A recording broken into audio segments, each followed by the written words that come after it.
Hey, folks, I hope you're having a fantastic day and you're doing well. I just got back from seeing a movie tonight and it is about midnight, so yeah, a little bit late, but I saw Venom: The Last Dance.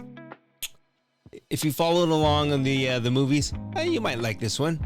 But anyhow, today my guest is Mracek, and you can find her at ANNMRACEK.com. So check it out there. But what are we talking about, right? Well, we're talking about emptying out the attic. She is an author of a new book called Unpacking the Attic, and it's exactly that. This is kind of like a memoir of hers, but it's written in real time. So what she discusses is going back to the family home and unpacking the attic. And you know what that means if you've ever been through that. There's a lot of stuff there, meaning a lot of memories. For some folks, there's a lot of, trauma. Maybe not a lot, but there's some trauma. There's some trauma and drama. It's hard to go back sometimes and pull this stuff out because you end up reliving it. So Anne talks about that and how she dealt with it, and she's going to give us some pointers and tips on how we can deal with it. And perhaps some of these things that were left behind in the old house are always there haunting us. So this, I think, might be a good episode for you to just kind of sit back, listen, because if you have not been through it, you're going to possibly go through it, going back to that old house of yours that you grew up in and helping mom and dad clear out that house. So if you're ready, let's get started. Right after I remind you, if you are a pet owner, please be responsible and have your pets spayed or neutered. All right, let's do it. Welcome to Amazing People, Amazing Things with your host, Chuck Tuck. We're going to talk about your book, Unpacking the Attic. Yes. So, and that is what, a collection of stories of self-discovery and healing? It is. It is a memoir that I wrote in real time as I was helping my parents empty their 6,000 square foot home and transition to assisted living. They thought I could do it in 3 days. No, no, no. It took 5 months.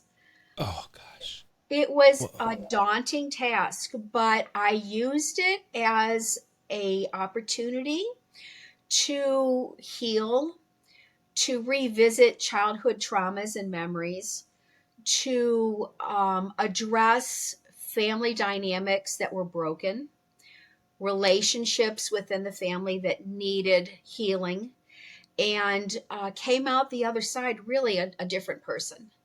It has been very rewarding, very freeing, and it was very timely because it's interesting. The book is going up onto Amazon this week, and 2 weeks ago, my mother passed away, and I had to empty her assisted living apartment.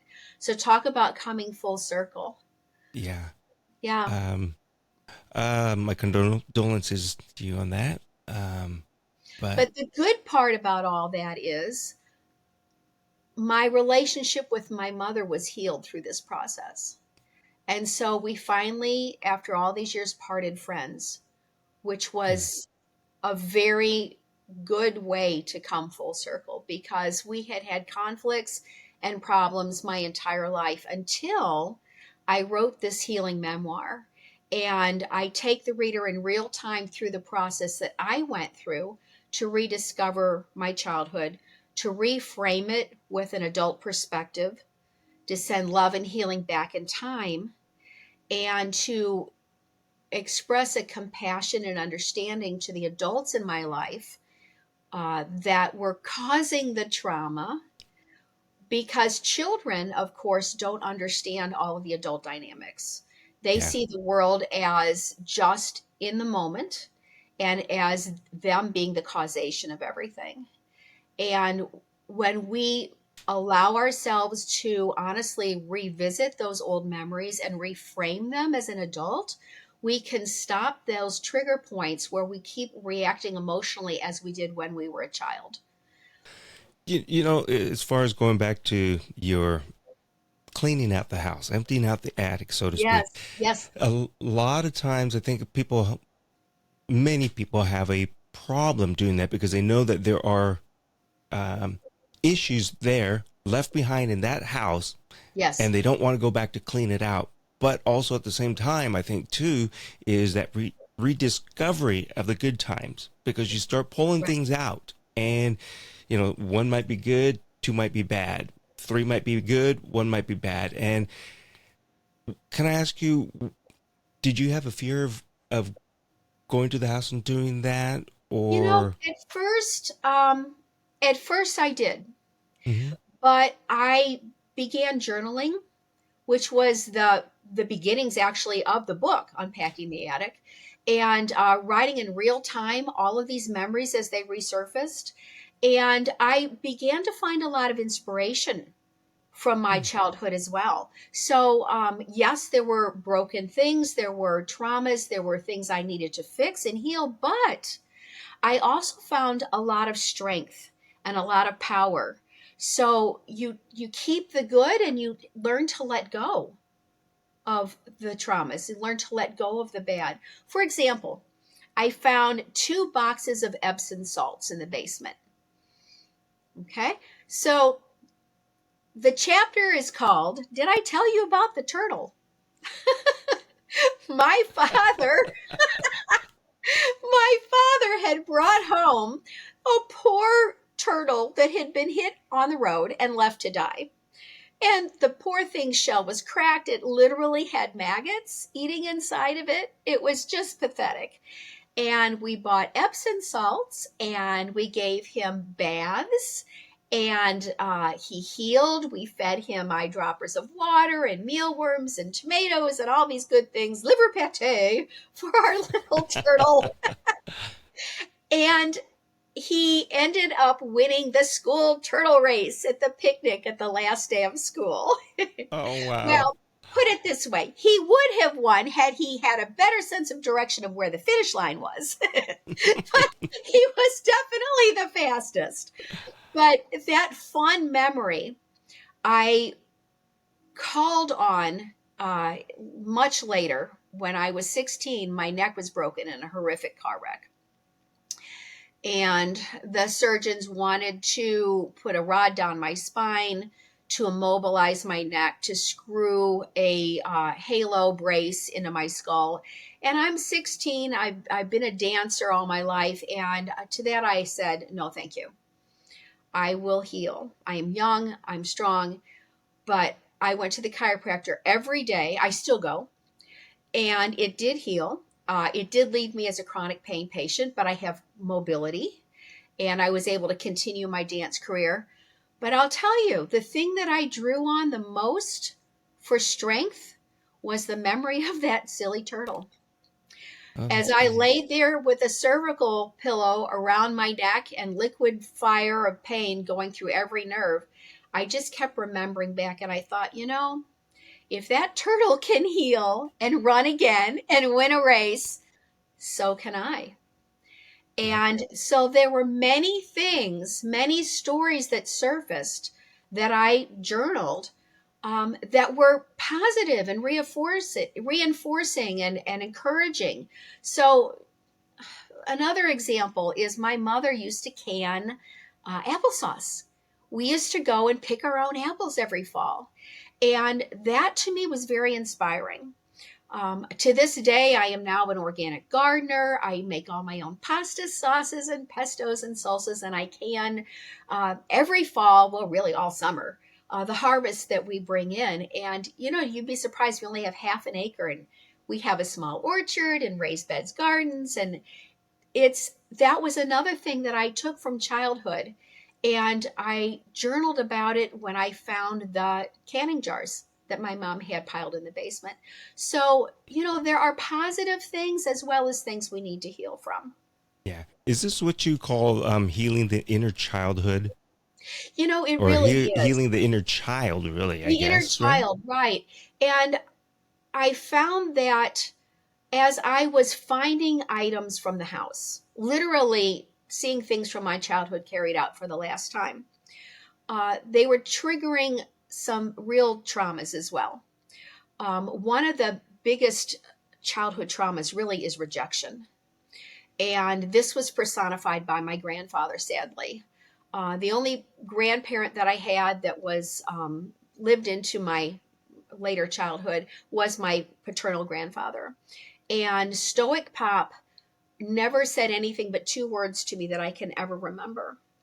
We would go to visit him in his two-family flat, and he would point to the red velveteen couch and say, "Sit down." And I would sit there in fear. My parents would go with him into his kitchen. They would have dinner. I would hear laughter. I would smell the cooking coming through, and I would just sit there, study the room. After the meal was over, he'd come back out into the living room and sit in his big overstuffed green chair and puff on his pipe and stare out the window. And all I ever wanted to do was sit in his lap. And it never happened. And I tried to get that man's attention all the way through my adulthood. I'm a piano teacher, I'm a professional musician. I used to take students to his nursing home to perform Christmas carols. And he would always leave the performance before it was over and wouldn't talk to me. Mm. So that was a hurt and a rejection. And as part of Unpacking the Attic, I decided to write him a letter. Now, of course, he'd been gone for years, but my husband and I had toured China. So stay with me here. You'll see how this is important. I mean, all right. We had gone to a district where it looked to me like they were selling dollhouse things. There were like little pictures of paper houses and paper cars and different things. And I was asking, what is all this? And they explained to me, this is where families come and they buy these items for their deceased. And they pray over them with intent, and then they burn them. And they believe that the smoke rises to their deceased loved one's spirit and manifests in the spirit world for them. And there's an entire district of industry around this over there. And I thought, I'm going to write Pop a letter. And at first I just wanted to scream and yell at him and demand an apology. But in the end, I wrote, "I'm sorry you were broken. You missed out on the greatest joy, which was laughing with your grandchild. And we both deserve better. And I forgive you." And I burnt the letter. And the release that came with that prayer and that intent was palpable. I had a spirit download of goosebumps. And it was transformative. It was truly transformative. Well, I would imagine that a lot of folks go through a scenario very similar to that because they didn't have the love or acceptance when they're little, and they carry that with them throughout their childhood and into adulthood. Right. So I like the fact that you went to China and you discovered this and you did what you did. You wrote it down and you burned the letter. So, I can see how that would help release that bottled up emotion. It did. And I no longer trigger to the childhood response. What I did was I reframed and tried to understand why he was so stoic. What happened? And I asked my mother about it. And what I found out, which I didn't know as a child, was that his wife, my grandmother, died in her 50s of sugar diabetes. At the time, it was untreatable. And he stopped living the moment she left. And so he was truly broken and in despair, and he couldn't get past his grief. And so as a child, I thought it was my fault, that I was a naughty child and I was deserving this terrible punishment. And of course, it had nothing to do with me. I was the innocent caught in the crossfires of his despair. And it's so hard being that a child and dealing with adults and when they're going through these emotions, because we don't know as a child what is going on. Like I said, it's like they don't love me or whatever it might be. Right. They hate me what have I done wrong? And then it's not until Exactly. later on we find out the backstory of it. And now we're adults. But we still carried that trauma all the way through and up until the Exactly. point in time that we realized it wasn't my fault. Hmm. Um, there was something that they were going through. Now, Right. I want to ask because I believe probably in your book, don't you talk about 5 wounds of childhood I and do. how they can learn to heal from it and I analyze it and do. things like that? I was wondering if you could talk a little bit about that. Sure. Well, rejection was the first one. Mm-hmm. Okay. Um, really, it's not so much about labeling them, but it's more about understanding that as adults, we need to go back in time and reframe those memories. Okay. So injustice is another one of them that I examine. As a child, my cousins were either decades older or decades younger than I. I was the only one in my generation. My father had an older sister that was almost 20 years older than him and a sister that was 15 years younger. So you can imagine. I was I was an only child. So I was the only one stuck in the middle. And we would go to my father's older sister's house for Christmas Eve. It was the big celebration in our family was the Eve. And I was alone in a crowd. My older cousins wanted nothing to do with me because I was this little kid, and they were all with boyfriends or then later married and then with their own children. And then by the time I was old enough to participate in any of these things, the baby cousins were literally babies that I was babysitting. So I was never in the midst of the family. Do you know what I'm saying? I always Mm-hmm. felt like an outsider looking in. Well, the big event every Christmas Eve was when everyone would finish their dinner and pile into the other side of my aunt's rec room around the Christmas tree. And she would have presents wrapped literally halfway out into the room for all of her 5 children and all of their family members and all of their children and all of her grandchildren.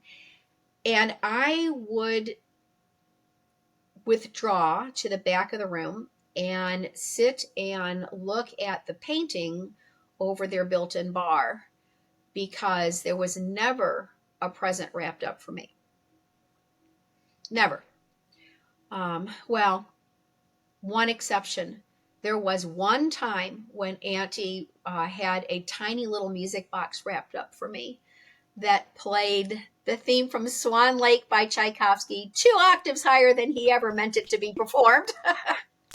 And I told myself someday I'm going to see that ballet, and I did. I bought myself a ticket in high school and went. But I found that honestly, the present that I received was the understanding of how important it is to be inclusive, how important it is to let everyone who comes into your home know that they're valued, they're loved, they're seen. And now I make kiln loads full of Christmas tree ornaments with the recipient's name and the year, the date on the back. And I make a point of making sure that anyone who comes to my home during the holidays has a ornament with their name on it because I found how valuable it is to let people know that yes, I thought of you. I see you. You were not an afterthought. I planned for you to be here. I value you. And I gave my creative effort and my time to create something for you. Yeah, I think one of the key words in there for me is value. You value the person. Everybody wants Yes. to have some sort of worth. We talk about self-worth and things like Right. that. So I think that's fantastic that you Right. do that, that you take that time to And let others obviously, know. when you have something that's a fired ceramic, that was planned weeks and weeks in advance. Mm-hmm. You had to make the clay and let it dry and fire it to bisque and then glaze it and then refire it. And, they were never an afterthought. This was something that I did for them preemptory, to their arriving. Yeah, I felt like I got the most valuable gift because all of the presents that were unwrapped from under that tree have long been forgotten or outgrown. And my gift was wrapped in compassion. Yeah. Um, that's a huge gift and a huge thing to take with you and to have learned. Right. I was gonna say you're right as far as the ceramic and things like that. It's planned. It's not that sudden thing where you're like, oh my goodness, you open up your drawer of cards and it's like it's Christmas, What can but I all I wrap have up is a for this birthday person? card and then you scratch out Happy Birthday, but Merry Christmas. Here you Right. go. Here you go. Right. Exactly. Exactly. So Yeah. It's um, it's important. it Mhm. is because again, this is trauma that one has carried throughout their childhood and into adulthood. And if they don't Yes. deal with it now, they'll never deal with it, or they'll never get over it. And Right. I think Exactly. that is, we don't want that to be forever Right. And in our life. exactly. And like I was mentioning, I am so much freer. I'm so much more comfortable. I have found a love of other people that I want to share. And I've been through this healing journey, and it has become a mission of love for me to Mm-hmm. share this message with the world. I Well, originally wrote this just for my own healing, just for my own transformation, but it was so complete and it was so effective that I thought, I need to love all of us. We are all the same race, we are humans. And we all go through the same traumas and we all go through the same things that we have to deal with as children. And when I found this way of freeing and liberating myself, it's become my passion to share this. I want to ask you before we close out, Mhm. what is one or two things that we can do now as adults to help our inner child and to Yes. heal? Yes. Try to get backstories. Try to find those memories that trigger that emotional response of inadequacy or unworthiness, feelings of being unloved. Try to put those into a understandable adult framing so that, like with my grandfather, I found out that his problems stemmed from his grief when my grandmother died. Of course, my grandmother died when I was an infant, so this is not something I was privy to. But I found that the more I could put the adults in my world at that time into a context and to love them with compassion and understanding, that I found that so oftentimes it was their own inner trauma and their own conflicts in relationship that they were dealing with. For example, the fights my parents were having, where I was terrified as a little child with the covers over my head in bed crying. Uh, I thought it was because I had been bad. Well, it had nothing to do with me. Their problems were complex and lasted decades. And I needed to understand that so oftentimes the childhood response is so limited and it is so me oriented. And we need to send love and self acceptance and explain to the child that still lives within that no, it was not you. It was not anything to do with you. And you're precious. You're not broken.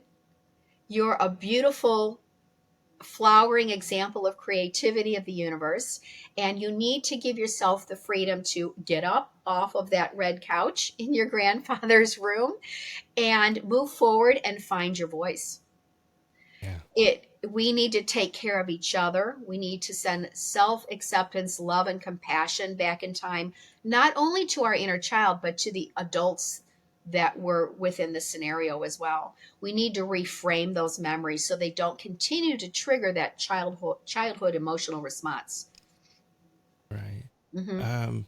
I just want to add there are 4 words to the audience out there. If you are secretly going through this, or if you are out in public about it, Yes. it's not your fault. Right. So, Exactly. Exactly. You were a tiny innocent caught in the crossfires of very adult complex problems. yeah. And you didn't have at that time the maturity or experience to frame it properly. And so now, as an adult, you have the power within you to rewrite those scenarios. You can go back in time. We have string theory, right? We've all been told that the past, the present, and the future are really happening simultaneously. Okay. You've heard of deja vu. There's a whole chapter about that as well. But it is possible to relive those emotions and those memories and reframe them and move forward through a self compassion and a healing and understand that you have so much more power and so much more divinity within you. Everything Yeah. you need is within you. You can stop triggering those old emotional responses and become the empowered, creative soul you were meant to be. You know, we all have a soul's purpose. And so ask yourself, how does this align with my soul's purpose? How does this help me? How can I be fully present for someone else? How can I give someone my full undivided attention? How can I love unconditionally? And that love not only extends to the person standing in front of you, but to the child still living within you. Yeah. It's you have the power. So you You have the do. power to make that change. Uh and again, this is fantastic, and I'm going to try it. I'm going to say and Mracek. Mracek. Excellent. So, folks, put the .com at the end, and if you That's can't right. remember, I'll have the spelling and everything in the show notes. And I mean, this is something that could go on and on and on to talk about, but Yes. I think we've given the audience a really good start as far as what they need to do and where they need to go to your website, but also, Yes. like you said, string theory, everything is happening simultaneously. You have the power to go back and make the change and live today the fullest. That's right. Be the full expression of your creative soul. That's right. And thank you again. This has been wonderful. Thank you. I appreciate it so much. We just have to share the love, right? Yes, and no joking. You're right. Yes. Share the love. Share Share the the love, love. folks. That's So right. I'm going to go out and spread some love right now. There you go. Once again, thank you Beautiful. very much for your time. Thank you. I've enjoyed it thoroughly. Blessings to you.